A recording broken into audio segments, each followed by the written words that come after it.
Dans ce troisième et dernier diaporama consacré aux saints et saintes représentés dans la cathédrale Saint-Spire de Corbeil-Essonnes, nous allons nous attacher aux saints qui ont vécu au long du Moyen Âge et jusqu'au temps moderne. Paradoxalement, ce ne sont pas les plus nombreux parmi les saints représentés à Saint-Spire.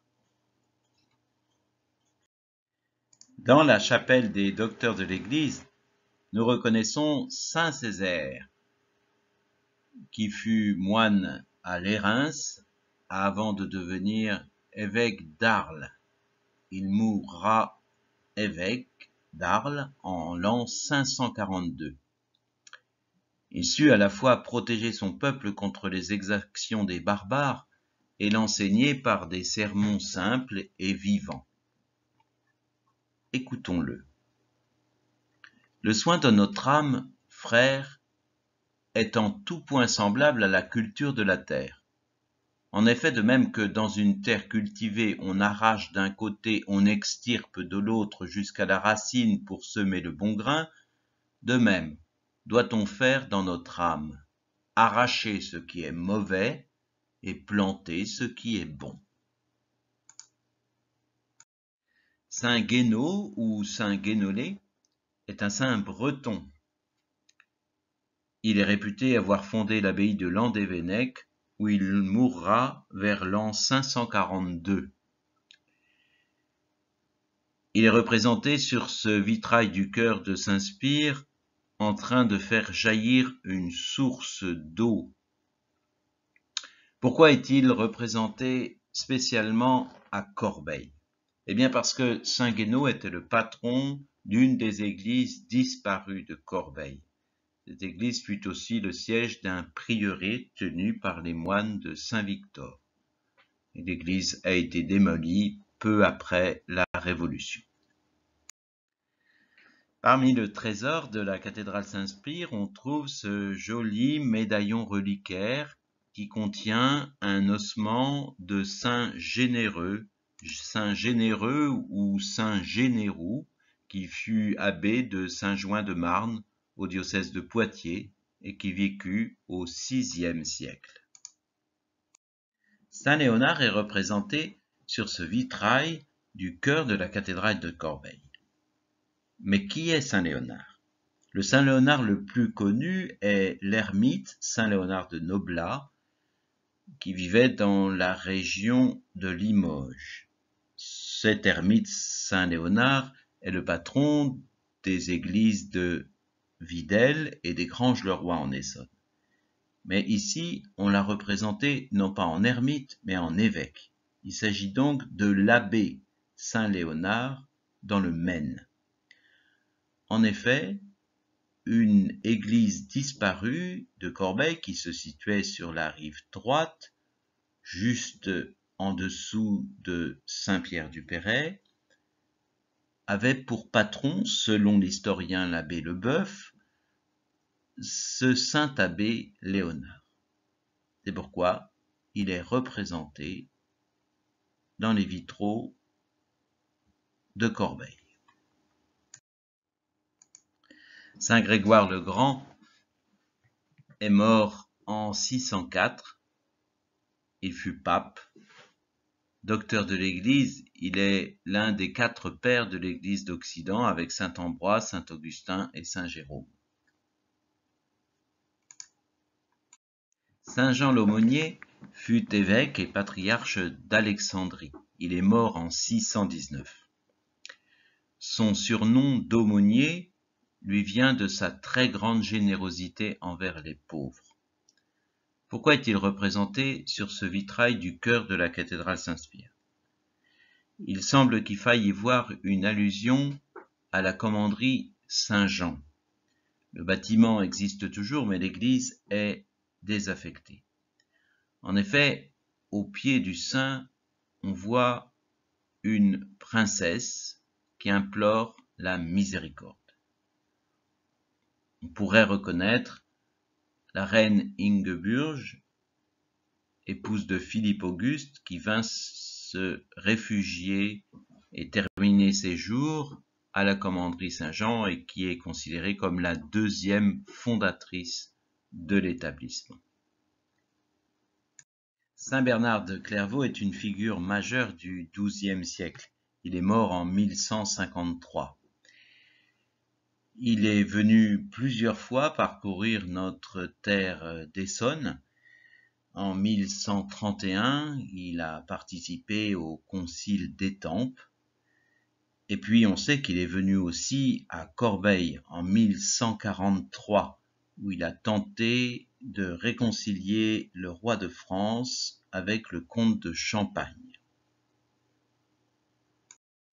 Antoine est né à Lisbonne, au Portugal, mais il a vécu aussi à Brive-la-Gaillarde, en France, et il est mort à Padoue en 1231. Antoine de Padoue était franciscain. Il a eu une vie mystique intense. Une nuit, il eut la vision de tenir dans ses bras l'enfant Jésus. C'est pourquoi on le représente souvent tenant l'enfant dans les bras. Il est très populaire. On trouve nombre de ses statues dans les églises. Il est réputé en particulier pour nous aider à faire retrouver ce qu'on a perdu. Le roi Saint-Louis est représenté sur ce vitrail du chœur de la cathédrale Saint-Spire. Entre Louis IX et Corbeil, c'est une longue histoire d'amour. À la mort de son père Louis VIII, son fils Louis, le futur Saint-Louis, devient roi. L'été 1227, soit quelques mois après le sacre de Reims, une poignée de barons réunis à Corbeil décident de s'emparer du jeune roi.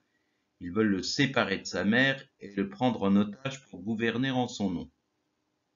Apprenant ce danger, Louis décide, ou sa mère décide avec lui, de se protéger dans la forteresse de Montlhéry. Saint-Louis a 18 ans quand il retourne à Corbeil en août 1232.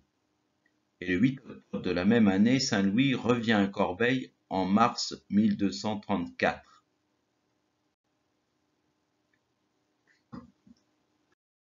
Le roi Saint-Louis figure sur ce grand vitrail du chœur de la cathédrale Saint-Spire. C'est qu'en effet, entre Corbeil et Saint-Louis, il y a une grande histoire. Tout commence en 1227, soit quelques mois après le sacre de Reims. Une poignée de barons réunis à Corbeil décident de s'emparer du jeune roi. Ils veulent le séparer de sa mère et le prendre en otage pour gouverner en son nom. Apprenant ce danger, Louis décide de se protéger dans la forteresse de Montlhéry. Saint-Louis a 18 ans quand il retournera à Corbeil en août 1232 et il y reviendra le 8 octobre de la même année. Saint-Louis reviendra à Corbeil en mars 1234, puis le 3 mai 1234, soit 3 semaines avant son mariage à Sens avec Marguerite de Provence. Saint-Louis est à la commanderie Saint-Jean-en-Lille en avril 1235. Il retourne dans sa bonne ville de Corbeil le 22 mai de la même année. En 1236, la régence de Blanche de Castille prend fin. C'est un roi majeur qui retrouve la forteresse des bords de Seine le 4 août 1239. Il est de nouveau à Corbeil en octobre 1239. Par une charte datée de 1240, Saint-Louis assignera à sa très chère dame et mère, l'illustre reine Blanche, pour être possédée par elle avec toutes leurs appartenances, les villes d'Étampes, Dourdan et sa forêt, ainsi que Corbeil. On note encore un séjour à la commanderie Saint-Jean-en-Lille en septembre 1243 et un autre en septembre au même endroit l'année suivante. En décembre 1244, Saint-Louis fait vœu de croisade suite à la maladie dont il a réchappé. En 1246, au mois d'avril, nouveau séjour à Corbeil. En 1247, Saint Louis crée des enquêteurs pour réformer les abus royaux dans le royaume. En juin, il signe à Corbeil un acte concernant une vente de bois en forêt d'Orléans. Il passe le 2 juillet à Étampes, puis est à nouveau à Corbeil. Le 12 juin 1248, c'est le départ pour la 7e croisade. Louis reste quelques jours au château, et c'est à la commanderie Saint-Jean qu'il établit officiellement sa mère comme régente du royaume durant son absence. Il signe aussi une charte moins importante à l'hôpital près de Corbeil concernant des droits de l'évêque de Beauvais. À son retour de croisade, le premier séjour du roi à Corbeil date du 15 mai 1256. Il y revient le 23 juillet de la même année et le 4 août de la même année. À nouveau Corbeil en mai 1257. En janvier 1258, nouveau séjour à Corbeil. Et puis le 11 mai de la même année est signé l'important traité qui fixe les accords de paix avec l'Aragon. C'est aussi durant cette année 1258 et à Corbeil que se situe le touchant épisode du manteau du maître Sorbon plus riche que celui du roi. La même année, et toujours à Corbeil, Saint Louis ordonne la construction de la chapelle du château près de la Seine. Cette chapelle prestigieuse, inspirée de la Sainte-Chapelle de Paris, avait la particularité d'être double. La partie haute était dédiée à la Vierge Marie, la partie basse à Saint Jean-Baptiste. Le roi aura l'occasion de vérifier l'avancement des travaux lors d'un nouveau séjour à Corbeil le 12 avril 1259 et en juillet de la même année. En février et en mars 1260, soit un mois après avoir perdu son fils héritier, Louis vient prier à Corbeil. En septembre, il est encore à Corbeil, ainsi qu'en janvier et février 1265, puis en avril 1266. La dernière visite de Louis IX à Corbeil date de novembre 1268. Corbeil apparaît donc comme la ville la plus familière à Saint-Louis. On ne dénombre pas moins de 28 séjours dans la ville, dont le château royal au bord de la Seine forme un véritable verrou pour la capitale. La jolie tapisserie contemporaine que l'on peut admirer dans l'église des Bénédictines de Limont, intitulée Saint-Louis dans sa bonne ville de Corbeil, est un sujet vraiment bien inspiré. À Corbeil, le souvenir de Saint-Louis est bien entretenu. On prétend qu'il serait même représenté par une tête couronnée sur un culot du collatéral nord dans l'église Saint-Étienne d'Essonne. Une chapelle Saint-Louis est citée en 1525 dans l'église Saint-Spire de Corbeil. Une autre chapelle Saint-Louis existait dans l'ancienne église Notre-Dame. Ce vitrail moderne remplace un vitrail plus ancien, endommagé au cours de la dernière guerre. Il était aussi dédié à Saint-Louis. Il existe toujours une impasse et une rue Saint-Louis à Corbeil-Essonnes. Le dominicain saint Thomas d'Aquin nous laisse une œuvre théologique tout à fait extraordinaire. Il meurt en 1274. Écoutons le texte de sa dernière prière. Je vous reçois, ô salut de mon âme. C'est par amour de vous que j'ai étudié, veillé des nuits entières et que je me suis épuisé. C'est vous que j'ai prêché et enseigné. Jamais je n'ai dit un mot contre vous. Je ne m'attache pas non plus obstinément à mon propre sens, mais si jamais je me suis mal exprimé sur ce sacrement, je me soumets au jugement de la Sainte Église romaine dans l'obéissance de laquelle je meurs. Le franciscain saint Bonaventure figure également dans la chapelle des docteurs que l'on trouve à l'intérieur de la cathédrale Saint-Spire. Saint Bonaventure est mort la même année que saint Thomas d'Aquin en 1274, alors qu'il se rendait au concile de Lyon. Écoutons-le. Personne, si éclairé qu'il soit des lumières de la nature et de la science, ne peut entrer en lui-même pour s'y réjouir dans le Seigneur, sans la médiation du Christ. Comme dans la majorité des églises de France, Jeanne d'Arc est représentée dans la cathédrale de Corbeil avec cette jolie statue. Il ne faut pas oublier que Jeanne d'Arc est canonisée depuis 1920.